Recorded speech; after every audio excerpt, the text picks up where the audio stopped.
Ang baby ay masyadong maingay. Kailangan ko ng pahinga. Sabi ni Danilo, hila-hila ang kanyang maleta habang dumadaan sa akin, habang ang aming 12 araw na anak na si Elena ay sumisigaw laban sa aking dibdib. Pagkatapos ay umalis siya patungong Palawan kasama ang kanyang mga kaibigan at sinabi sa akin na huwag siyang pakiramdaman ng guilty. Alas 4:40 ng umaga noong Lunes sa Hulyo. Madilim pa rin ang kalangitan sa labas ng aming bahay na gawa sa bato at kahoy, pero mabigat na ang simoy ng hangin dahil sa init ng tag-araw sa Pilipinas. Nakatayo ako nang nakayapak malapit sa pintuan sa harap na may suot na lumang Air Force t-shirt at maluwag na sweatpants. Ang isang kamay ay sumusuporta sa ulo ni Elena at ang isa ay nakadikit sa aking peklat mula sa cesarean. Mukhang papasok si Danilo sa isang travel advertisement. Linen shirt, puting sapatos, bagong sunglasses na nakasabit sa kanyang kwelyo.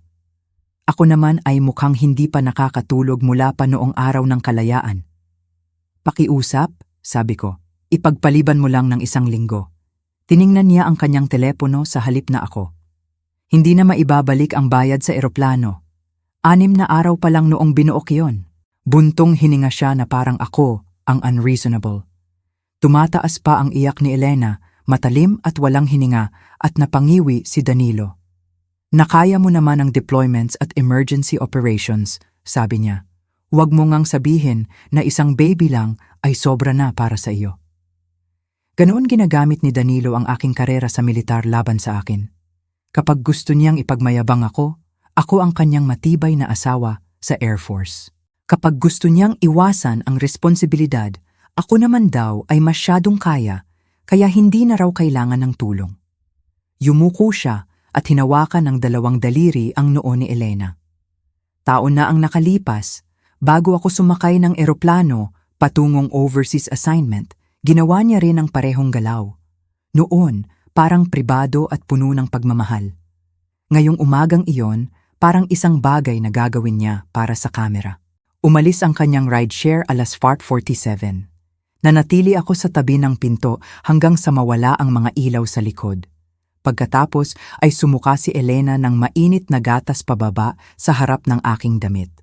Nag-blur ang unang ilang araw.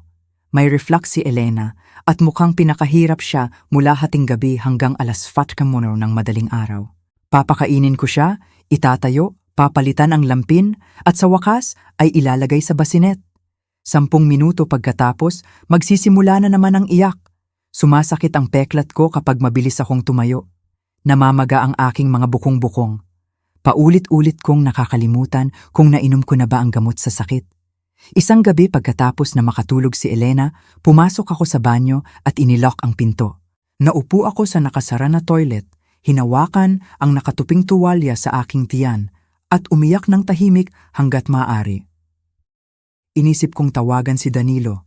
Pagkatapos ay lumiwanag ang aking telepono dahil sa video mula kay Brian. Nasa speedboat si Danilo at tumatawa sa hangin habang may nagbubukas ng bote ng champagne sa likod niya.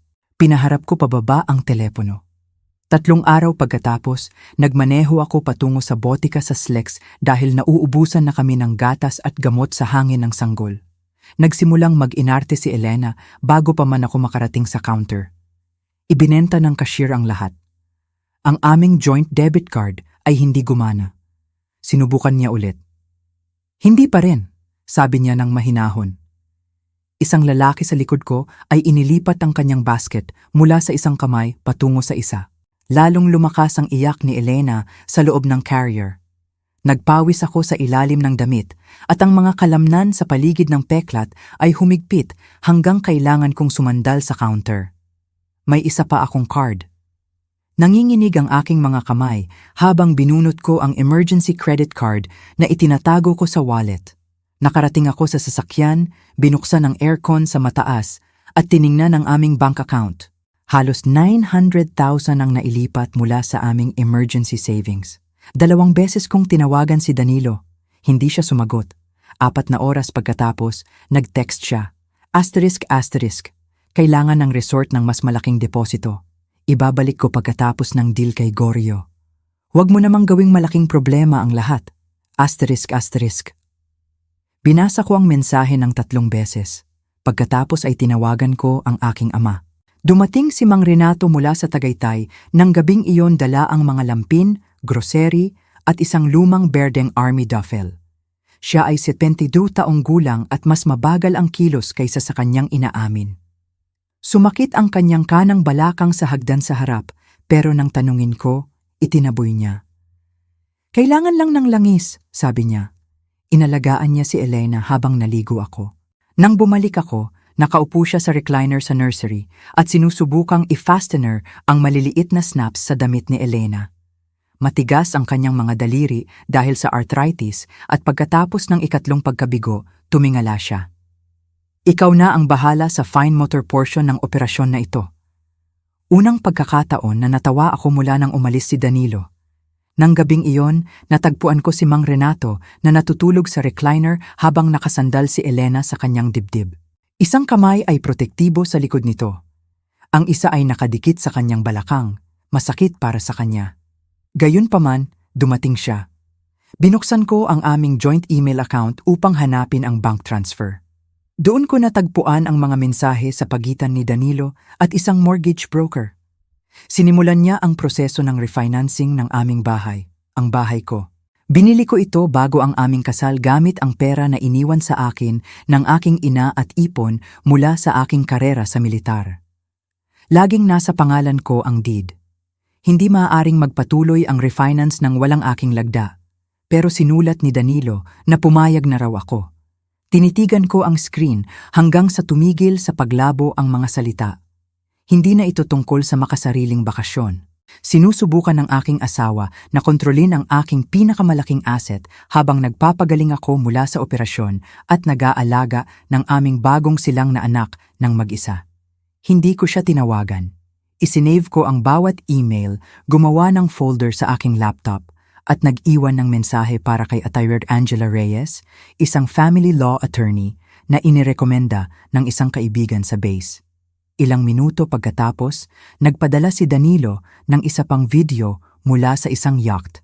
"Tingnan mo ako," sabi niya sa camera. "Sa wakas, buhay na naman ako." Tiningnan ko sa kabilang kwarto ang aking ama na hawak ang aking anak. Ang kanyang hearing aid ay mahinang humuni tuwing ibinabalik niya ang ulo. Hindi umalis si Danilo dahil kailangan niya ng pahinga. Umalis siya dahil naniniwala siyang patuloy akong magdadala ng anumang i-drop niya. Sa unang pagkakataon na nakilala ko si Attorney Angela Reyes, natulog si Elena halos buong appointment. Ang kanyang maliit na car seat ay nasa tabi ng conference table habang inilatag ni Angela ang legal pad sa kanyang mesa sa halip na madaliin ako. Mukha siyang nasa unang bahagi ng Quinto Años, kalmado sa paraang nagpapaalala sa akin ng mga opisyal na nakakita na ng sapat na kaguluhan kaya tumigil na sa pag-react dito. "Simulan mo kung saan mo kailangan," sabi niya. Sinimulan ko sa bakasyon. Pagkatapos ang nawawalang pera. Pagkatapos ang refinance emails. Nang matapos ako, itiniklop ni Angela ang kanyang mga kamay. Ang magandang balita ay hindi niya maaaring i-refinance ang bahay na legal na sayo nang walang iyong lagda. Sa wakas ay nailabas ko ang hininga na matagal ko nang pinipigilan. Ang masamang balita, patuloy niya, ay kailangan mong maging maingat na huwag hayaang ang iyong galit ay lumikha ng problema para sa iyo. Hindi ko naman balak. Naniniwala ako sa iyo, pero huwag mo munang baguhin ang mga lock. Huwag mo munang i-empty ang lahat ng joint account. Huwag mo siyang bantaan sa text. Hayaan ang papeles na protektahan ka sa halip ng iyong emosyon. Nanatili sa akin ang pangungusap na iyon. Hayaan ang papeles na protektahan ka. Tinuruan ako ng buhay militar ng katulad nito taon na ang nakalipas. May mga pamamaraan dahil hindi mapagkakatiwalaan ang emosyon sa ilalim ng pressure. Nang makauwi ako, nakaupo si Mang Renato sa mesa sa kusina na may suot na reading glasses na mukhang maliit para sa kanyang mukha. Natutulog si Elena sa portable bassinet sa tabi niya habang nahihirapan siyang basahin ang sports section ng dyaryo. Tumingala siya. "Magaling ba ang abogado?" "Sa tingin ko oo. Mabuti." Iyon lang ang sabi niya. Sa aming pamilya, ang mabuti ay madalas na nangangahulugang pinagkakatiwalaan ko ang iyong judge. Sa susunod na linggo, gumawa ako ng file. Hindi dahil gusto ko ng revenge, dahil kailangan ko ng mga katotohanan. Taon sa logistics ng Air Force ang nag-train sa akin na mapansin ang mga pattern, nawawalang kagamitan, maling invoice, supplies na nawawala isa-isang kahon sa halip na lahat ng sabay. Hindi gaanong iba ang pera. Gumawa ako ng spreadsheet na may petsa, transfers, account numbers, emails, at screenshots. May note sa tabi ng bawat transaction. Habang inaayos ko ang lahat, lalong hindi ito mukhang isang kakilakilabot na desisyon. Mukha itong buwan ng pagpaplano. Isang hapon, natuklasan ko na nailista ni Danilo ang aking military employment at projected retirement benefits habang nag-a-apply para sa business line of credit. Hindi niya ginaya ang aking lagda, pero inilalarawan niya ang aking financial future na parang sa kanya ito. Mas masakit iyon kaysa sa inasahan ko. Hindi dahil sa pera, kundi dahil napagtanto ko na tumigil na siyang makita ako bilang partner. Naging isa na lamang akong asset sa kanyang balance sheet. 2 araw pagkatapos, tumunog ang aking telepono. Darling, mukhang relaxed ang boses ni Danilo. Naririnig ko ang mga alon sa likod niya. Mabilis na pabor. Hindi ako sumagot. Natagpuan ng mga kasama ang private charter. Makakatulong sa networking. Networking? Siyempre, kailangan ko lang ng 300,000 temporary. Hindi, katahimikan. Hindi mo man lang inisip. Inisip ko, hindi mo na ba ako pinagkakatiwalaan? Nahuli ako ng tanong. Sa isang mapanganib na sandali, naalala ko ang ibang Danilo. Ang lalaking nagmaneho ng 14 oras diretso para sorpresahin ako sa aking promotion ceremony. Ang lalaking nakaupo sa tabi ng tatay ko pagkatapos ng knee surgery, gumagawa ng mga kakilakilabot na biro hanggang matawa si Papa sa kabila ng sakit. Hindi karaniwang nagiging halimaw ang mga tao sa magdamag. Minsan gumagawa lang sila ng isang makasariling desisyon pagkatapos ng isa pa hanggang sa iyon na lang ang natitira. Ibabalik ko ang lahat, sabi ni Danilo. Alam ko, alam mo. Alam kong iyon ang patuloy mong sasabihin. Binaba ko ang tawag bago siya makasagot. Narinig ni Mang Renato mula sa salas. Pumasok siya sa kusina, dala ang 2 mug ng kape. Inilagay niya ang isa sa tabi ko. Kung ipinadala mo ang perang iyon, tanong niya ng mahina, ano talaga ang binibili mo? Tinitigan ko ang aking laptop. Pag-asa. Guilt. Isa pang dahilan. Wala sa mga iyon ang sulit sa 300,000. Isinara ko ang banking app. 3 araw pagkatapos, dumating ang ina ni Danilo. Si Margarita Mercer ay lumabas sa kanyang sedan na may floral cane at sapat na determinasyon para kumbinsihin ang sinuman na hindi niya talaga ito kailangan. Ang cane ay para lang sa hindi pantay na bangketa. Anunsyo niya bago pa man may magtanong. Bulong ni Mang Renato, oo nga ba? Narinig niya siya ng maayos. Para sa inyong impormasyon, sabi niya, gumagana pa rin ang pandinig ko. Ngumiti si Mang Renato. Sa akin hindi. Nagsimula ang kanilang relasyon ng eksaktong uri ng simula na inaasahan mo. Pumasok si Margarita at agad na ipinagtanggol ang kanyang anak. Hindi dapat nagtagal si Danilo sa pagkawala, amin niya. Pero nakakatakot sa ilang lalaki ang maging ama. Inubos niya ang aming emergency savings. Nagbabahagi ng pera ang mag-asawa. Sinubukan niyang i-refinance ang bahay ko. Siguro naisip niya, ano ba talaga ang inisip niya? Hindi siya sumagot. Sa halip, tumunog ang kanyang telepono. Kumunot ang kanyang noo sa screen. Ito ang credit card company ko. 5 minuto pagkatapos, nakaupo siya sa aking dining table na parang may tahimik na nagtanggal ng sahig sa ilalim niya. May ilang international charges, mga luxury resort charges. Sa kanya ang card. Siguro ay may pagkakamali, bulong niya. Tumutulong si Danilo sa aking mga account. Sama-sama kaming nag-login sa kanyang online banking. May mga withdrawal din mula sa kanyang retirement savings. Wala namang sobra, sapagkat lang bawat buwan para hindi mapansin. Tumayo si Mang Renato sa likod namin nang walang salita. Sa wakas, binuksan ni Margarita ang lumang tablet na pa rin nagsisynchronize sa mga mensahe ni Danilo. Natagpuan niya ang usapan kay Brian. Ma'am, pumirma siya sa lahat. Hindi na niya masyadong sinusubaybayan ang mga account na iyon. Binasa niya ito ng 1 beses. Pagkatapos muli, hindi siya galit sa una. Mukha siyang nahihiya, pagkatapos ay nasiraan ng loob. Tinuruan ko siya ng mas mabuti kaysa dito. Inabot ko sa kabila ng mesa at pinisil ang kanyang kamay. Sa unang pagkakataon mula nang dumating siya, hindi siya umiwas. Nang gabing iyon, amin niya na nadapa siya ng 2 beses sa nakaraang taon. Pero hindi niya sinabi sa sinuman dahil natatakot siyang mapagpasyahan ng mga tao na hindi na siya maaaring mabuhay ng mag-isa. Tumango si Mang Renato. Ang paghingi ng tulong ay hindi nangangahulugan ng pagbitaw sa buhay. Tiningnan niya siya. Sabi ng lalaking tumatangging gumamit ng walker. Ngumiti siya. Isang matigas ang ulo, ang nakakakilala sa isa pa. Sa unang pagkakataon sa linggong iyon, may tumawa. Pagkatapos ay tumunog ang aking telepono. Si Danilo iyon, nagpaplano ako ng welcome home barbecue, imbitahin ang mga kapitbahay. Si Brian at Tristan ay darating din. Baka dumaan si Gorio Belmonte, ayusin ang lugar. ***. Tinitigan ko ang mensahe.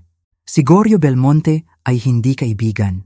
Isa siya sa pinakamalaking property investor sa Metro Manila. Bigla kong naintindihan, ang barbecue na iyon ay hindi tungkol sa pag-uwi. Isa na namang business opportunity. At sa paanong paraan, bahagi ng deal ang aking bahay.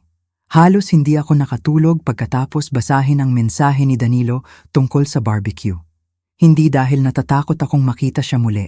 Dahil sa wakas ay naintindihan ko kung ano ang kahulugan ng pangalan ni Gorio Belmonte.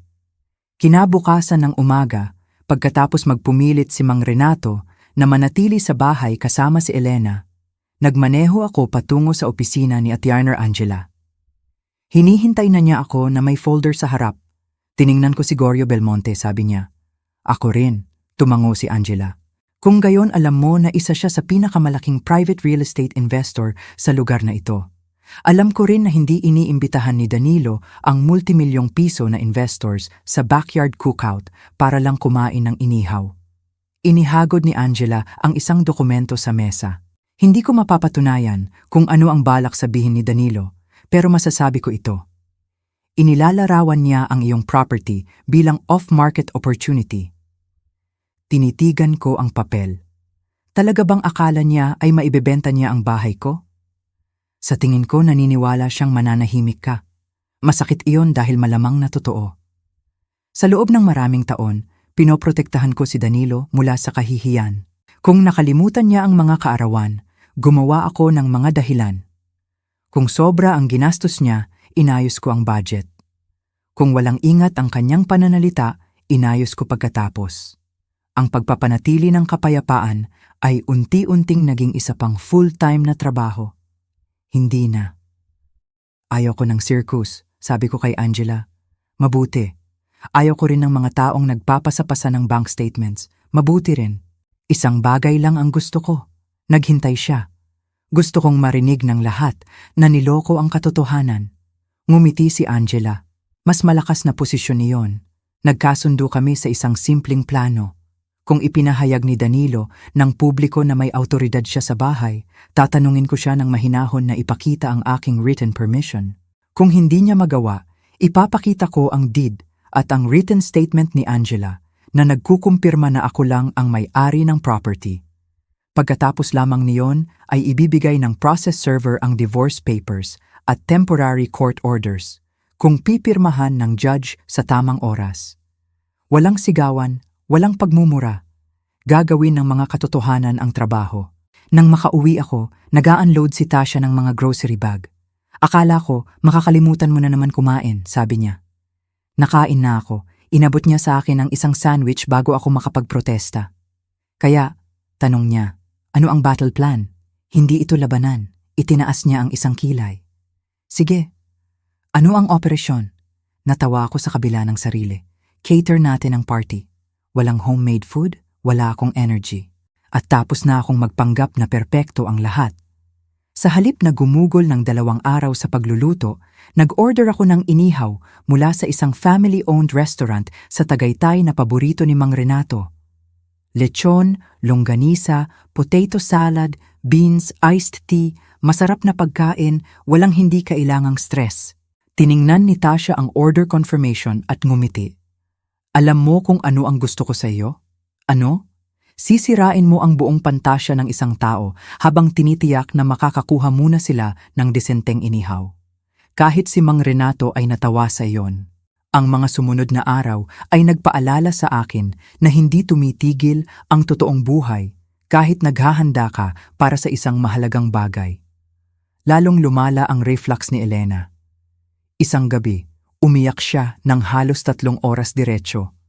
Pagsapit ng madaling araw, parang may kawit na pangingisda sa ilalim ng aking balat at hinila sa bawat pagtayo ko. Inignore ko ito hanggang sa binuhat ko ang basket ng labada. Biglang sumakit ang tiyan ko, kaya halos mahulog ang lahat. Dinala ako ni Tasha sa urgent care habang nanatili si Mang Renato kay Elena. Sinuri ng doktor ang peklat at kumunot ang noo. Masyado kang ginagawa. Wala naman akong choice. Lagi kang may choice. Madaling sabihin, mahirap gawin. Binigyan niya ako ng babala na iwasan ang pagbuhat ng anumang mas mabigat sa baby at sinabi na mas matagal ang recovery kung patuloy akong pipilitin ng sarili. Sa pag-uwi, tinitigan ko ang labas ng passenger window. Paano kung kanselahin ko ang lahat nito?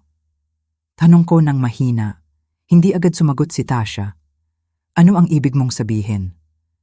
Ang party, ang confrontation, lahat. Pwede mo. Pero lumunok ako ng malalim. Pagod na ako. Hindi galit, hindi determinado, pagod lang. Tumango si Tasha. Alam ko. Paano kung mali ang dahilan ko? Sumulyap siya sa akin bago tumingin sa daan. Raquel? Oo. Kung ang revenge ang layunin mo, binago mo na sana ang mga lock noong araw na umalis siya. Tiningnan ko ang aking mga kamay. Ginugol mo ang 1 buwan sa pagprotekta sa sarili mo, sa anak mo, sa tatay mo, at kahit sa ina ni Danilo. Huwag mong ipagkamali ang boundaries sa revenge. Nanatili sa akin ang mga salitang iyon. 2 araw pagkatapos, lumitaw ang isa pang problema. Tinawagan ako ni Angela. Hindi pa pumipirma ang judge sa temporary possession order. Bumagsak ang aking tiyan. Kaya pwede pa rin siyang pumasok sa bahay? Kung hindi pa nakasign ang order bago siya bumalik? Oo. Biglang nag-uncertain ang lahat. Walang garantiya na mangyayari ang aking maingat na plano. Pinag-usapan namin ang mga alternatibo. Kung hindi pa handa ang papeles, magsiserve pa rin kami ng divorce petition. Hindi lang namin siya mapipilit umalis sa araw na yon. Kinamumuhian ko ang kawalan ng katiyakan. Pero nagpaalala rin ito sa akin na hindi ito pelikula. Hindi sinusunod ng totoong buhay ang perpektong schedule. Samantala, may hindi inaasahang nangyari sa pagitan ni Mang Renato at Margarita. Dumating siya isang hapon dala ang peach cobbler na sarili niyang niluto. Kinomplaining ni Mang Renato na masyadong maraming cinnamon. Sinabi niya na nagretiro na ang kanyang taste buds bago siya. Naupo sila sa back porch na umiinom ng iced tea habang natutulog si Elena sa loob. Pagkatapos ng mahabang katahimikan, amin ni Mang Renato na gusto ng doktor niya na magpa-hip replacement surgery. Matagal ko nang iniiwasan. Bakit? Ayaw kong si Raquel ang mag-aalaga sa akin pagkatapos ng lahat ng dala niya. Tumingin pababa si Margarita sa kanyang cane. Naiintindihan ko. Amin niya na nadapa siya ng 2 beses sa nakaraang taon at ngayon ay iniiwasan ang pagligo dahil natatakot siyang hindi na makabangon. Wala sa kanila ang gusto ng awa. Gusto nila ng dignidad. Ang panunood sa kanilang pag-uusap ay nagpaalam sa akin ng isang bagay. Ang pagtanda ay hindi tungkol sa pagpanggap na hindi mo kailangan ng tulong. Ito ay tungkol sa pagpapasya kung sino ang nakakuha ng karapatang tulungan ka. Sa gabi bago bumalik si Danilo, inilagay ko si Elena sa kanyang bassinet at naupo sa tabi niya. Nag-record ako ng maikling voice memo sa aking telepono. Kung balang araw ay pakinggan mo ito, bulong ko, umaasa akong malalaman mo na ang pag-alis ng iyong ama ay hindi ang dahilan kung bakit natapos ang aming kasal. Gumagawa ng kakilakilabot na desisyon ng mga tao at pa rin nakakabalik. Ang nagwakas sa amin ay patuloy niyang pinipili ang sarili pagkatapos ng bawat pagkakataon na ibinigay sa kanya. Kinabukasan ng umaga, tumunog ang aking telepono. Si Angela iyon. Pumirma na ang judge sa lahat. Isinara ko ang aking mga mata. Kaya, handa na tayo? Handa na tayo. Wala pang 1 oras pagkatapos, tinawagan ako ni Danilo mula sa airport. Naririnig ko si Brian at Tristan na tumatawa sa background. Handang-handa na ba para mamaya? Tiningnan ko ang tahimik na bahay. Natutulog si Mang Renato sa recliner na may ice pack sa balakang. Sa wakas ay mapayapang natutulog si Elena. Nakaupo ang legal folder sa dining table. Halos, sabi ko. Pagkatapos ay ibinaba ko. Bukas, lalakad si Danilo sa pintuang iyon na naniniwalang kontrolado pa rin niya ang aming kinabukasan. Wala siyang ideya na nabago na ang kinabukasang iyon. Nagsimula ang barbecue 4:00 ng hapon noong Sabado. Nanirahan ang init ng tag-araw sa Pilipinas sa backyard na parang mabigat na kumot. Pero may steady na simoy na nagdala ng amoy ng inihaw na baboy sa buong kapitbahayan. Naghahabulan ang mga bata sa damuhan sa tabi habang mahinang umaagos ang tugtog ng OPM mula sa patio ng ilang bahay palayo. Mukhang eksaktong ayon sa gusto ni Danilo ang aming backyard. Malinis ang mga mesa, maayos na inayos ang pagkain, puno ng yelo ang mga cooler. Walang nagmumungkahi na sa paglubog ng araw ay magiging iba na ang buong buhay niya. Naupo si Mang Renato sa padded lawn chair malapit sa lilim na nagpanggap na hindi sumasakit ang kanyang balakang. Sa bawat paggalaw niya, napapansin ko ang paghigpit sa paligid ng kanyang mga mata. Dumating si Margarita ng 20 minuto ng maaga na may dala na peach pie na iginiit niyang walang kailangan. Alam kong may dessert na tayo, sabi niya. Pero ito ay may mas maraming mantikilya. Tiningnan ni Mang Renato ang pie. Ako ang huhusga niyan. Ngumiti siya. Huhusgahan mo ang lahat. Parang kakaiba, ngunit nakakaaliw ang panonood sa kanilang dalawa na nag-aaway tungkol sa crust, habang mapayapang natutulog si Elena sa loob. Sa unang pagkakataon sa loob ng ilang linggo, hindi tumitibok ng mabilis ang aking puso. Matatag ito. Eksaktong 4:37, huminto ang isang itim na SUV sa harap ng bahay. Una si Brian ang bumaba, sumunod si Tristan.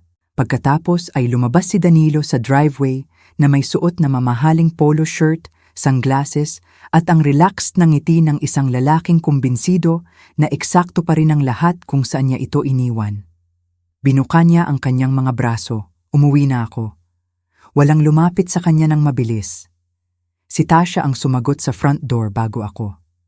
Tanggalin ang sapatos, sabi niya. Natutulog ang baby. Tumawa si Danilo. Ginawa mo ng bootcamp ang lugar na ito.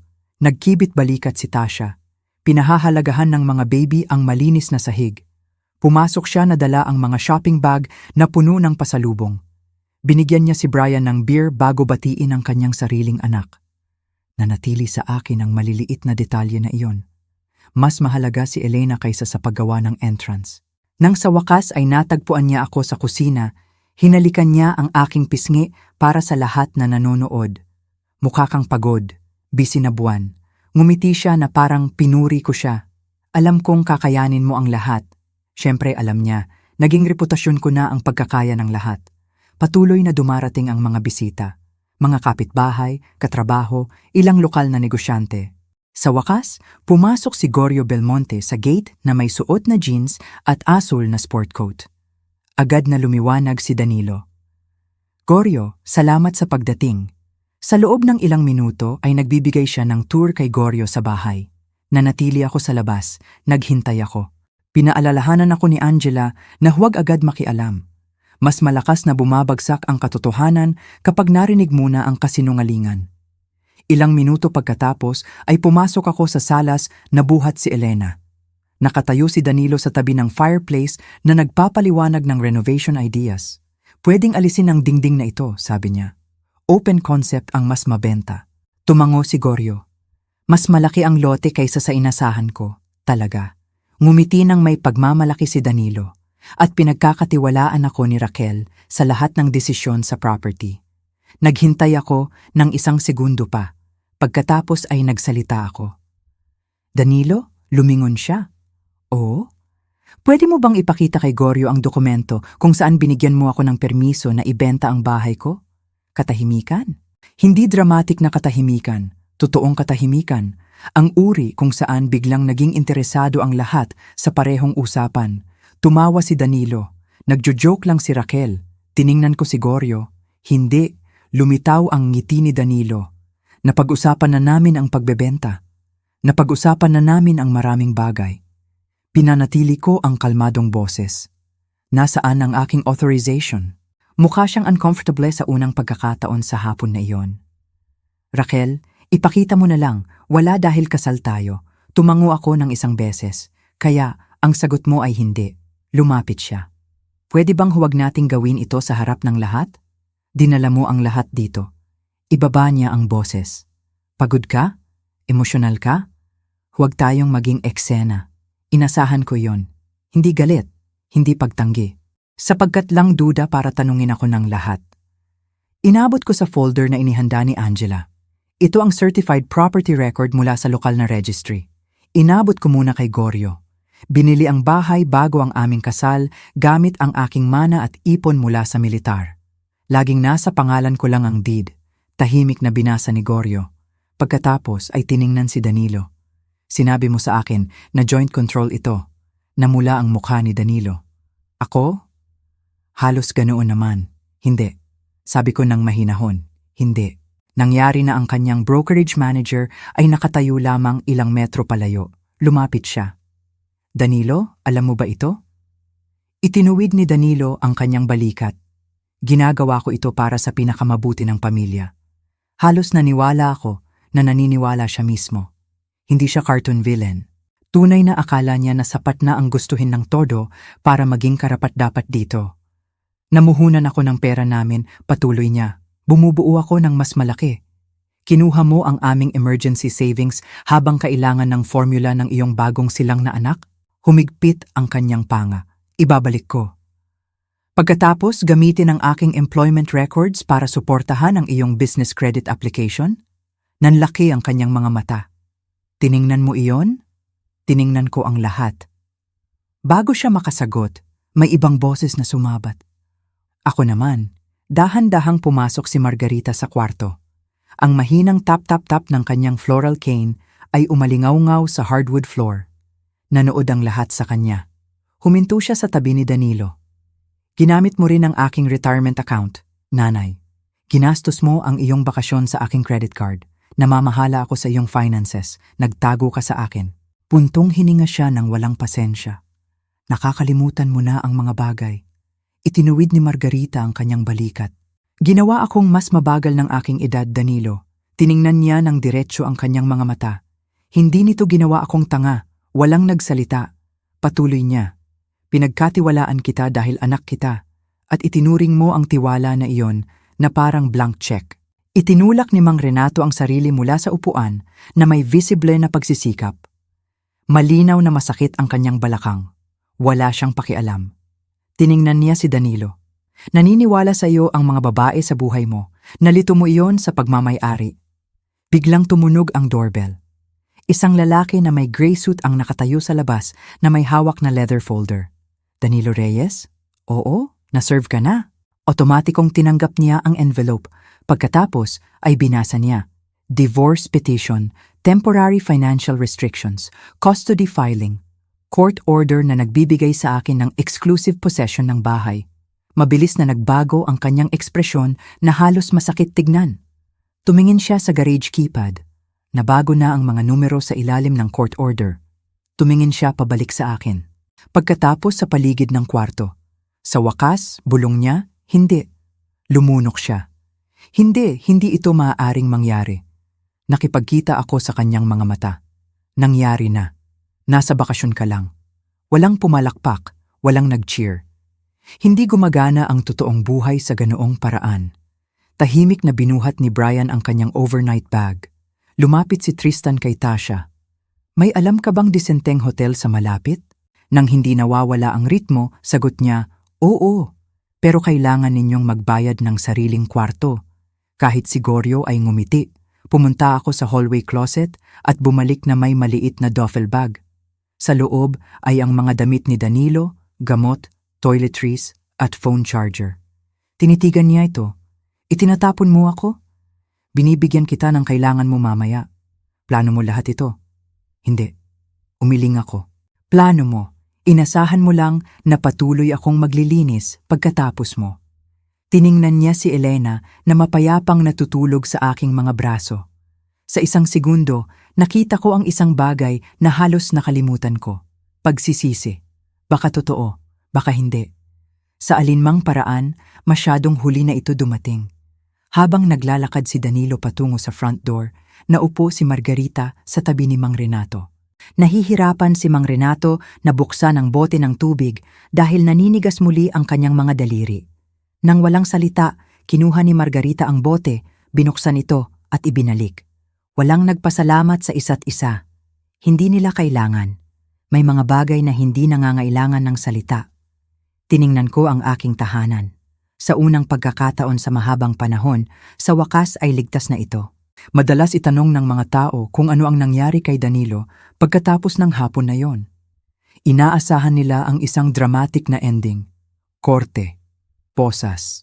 Isang perpektong sandali kung saan pumalakpak ang lahat. Halos hindi kailanman gumagana ang buhay sa ganoong paraan. Mas tahimik ang katotohanan. At sa palagay ko, mas kasiya siya. Sa susunod na ilang buwan, lalong lumiit ang mundo ni Danilo. Sinuspinde siya ng kanyang brokerage habang iniimbestigahan ang mga reklamo tungkol sa kung paano niya inilarawan ang mga property sa mga potensyal na investor. Umurong si Goryo Belmonte sa lahat ng usapan na may kinalaman kay Danilo at mabilis na kumalat ang balita sa komunidad ng commercial real estate sa Metro Manila. Walang gustong makipagtrabaho sa isang taong ang bersyon ng pagmamay-ari ay depende sa kung sino ang nagtatanong. Dumaan ang diborsyo sa sistema ng korte ng eksaktong paraan na hinulaan ni Angela. Dahan-dahan. Maingat. Hindi gaanong mahalaga ang emosyon kaysa sa mga dokumento. Mahalaga ang bank records. Mahalaga ang mga email. Mahalaga ang property deed. Binigyan ako ng korte ng primary custody kay Elena habang binigyan si Danilo ng structured visitation. Inutusan din siya na bayaran ang malaking bahagi ng perang kinuha niya sa akin at kay Margarita. Hindi siya naaresto. Hindi siya nawasak sa magdamag.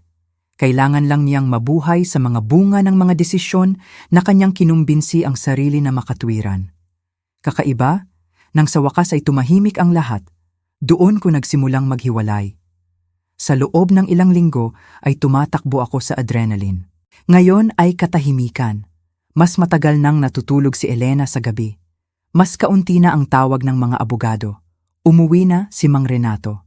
Sa wakas ay napagtanto ng aking katawan na tapos na ang emergency. Isang hapon, naupo ako sa aking sasakyan sa labas ng grocery store at hindi ko magawang pumasok. Nanginginig ang aking mga kamay. Hindi na ako natatakot kay Danilo. Pagod lang ako. Diagnose ng doktor ko ang postpartum anxiety at inirefer ako sa isang counselor sa pamamagitan ng Military Family Support Program. Sa unang appointment ko, mahinahon kong ipinaliwanag ang lahat. Ang bakasyon, ang pera, ang kaso, ang baby. Parang nagde-deliver ako ng logistics briefing. Tahimik na nakinig ang counselor bago nagtanong ng isang simpleng tanong. Ano ang nangyari kay Raquel? Kumunot ang aking noo. Ano ang ibig mong sabihin? Sinabi mo sa akin kung ano ang nangyari sa iyong kasal. Ngumiti siya ng mabait. Pero hindi mo sinabi kung ano ang nangyari sa iyo. Binuka ko ang bibig. Walang lumabas. Pagkatapos, nang walang babala, nagsimulang umiyak ako. Hindi maganda ang luha. Ang uri na nagiiwan sa iyo na nahihiya at hindi makahinga. Napagtanto ko ang isang bagay ng hapon na iyon. Naging identity ko ang lakas sa loob ng napakaraming taon, kaya nakalimutan kong pinapayagan ding masira ang mga malalakas na tao. Sa wakas ay pumayag si Mang Renato sa hip replacement surgery na matagal niyang iniiwasan. Hindi madali ang recovery. Kinamumuhian niya ang paggamit ng walker. Isang umaga ay automatikong inabot ko para tulungan siyang tumayo. Tiningnan niya ako nang may pamilyar na matigas na ekspresyon. Kaya ko. Sa halip na magpumilit, tinanong ko, gusto mo ba ng tulong o gusto mo akong maghintay?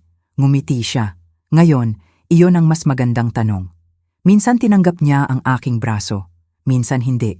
Mas mahalaga ang pagpili kaysa sa tulong. Ilang buwan pagkatapos, nagpasya si Margarita na lumipat sa mas maliit na independent senior community sa labas ng Tagaytay. Hindi ito nursing home, mas madali lang. Walang hagdan, grab bars sa banyo, mga kapitbahay na nag-aalaga sa isa't isa. Siya mismo ang gumawa ng desisyon. Nang akusahan ako ni Danilo na pinilit ko siyang umalis sa kanyang bahay, sumagot siya bago ako. Ako ang pumili nito.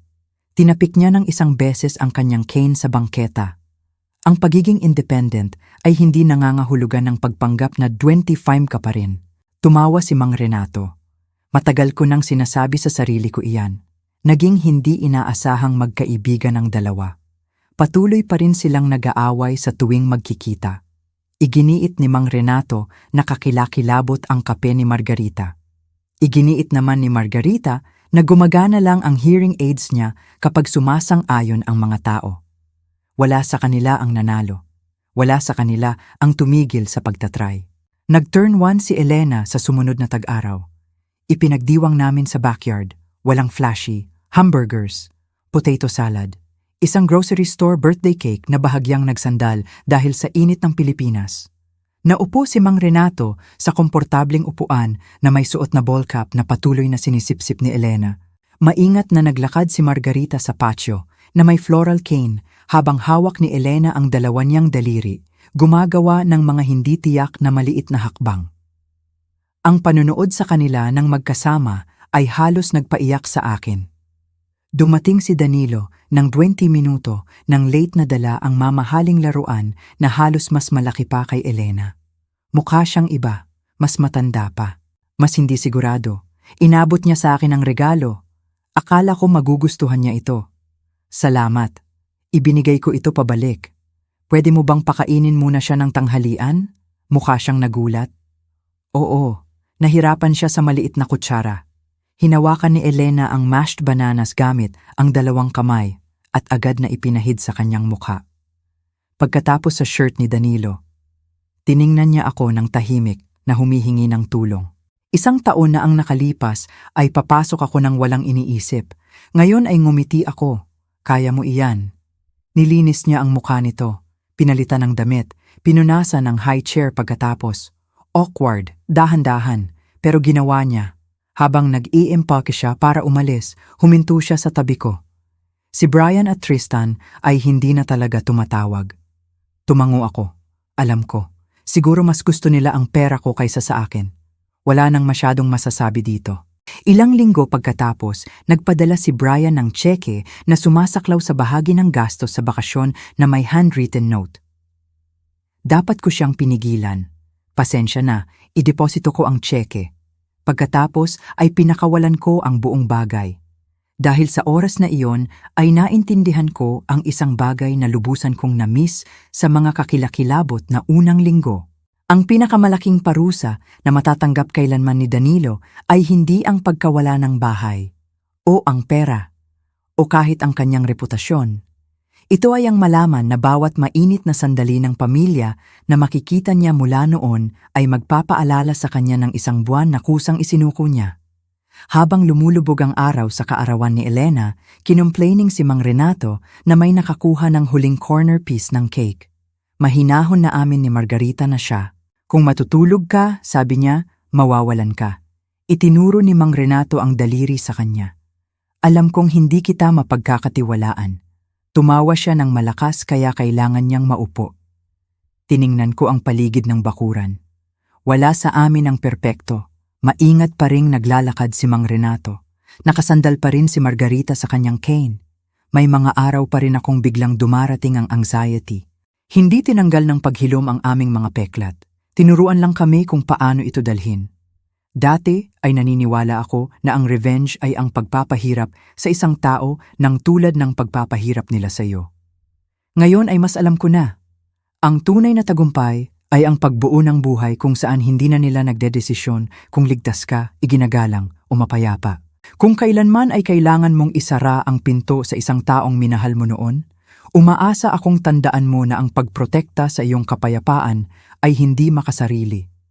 Minsan, ito ang pinakamabait na bagay na maaari mong gawin para sa iyong sarili at sa mga taong talagang nananatili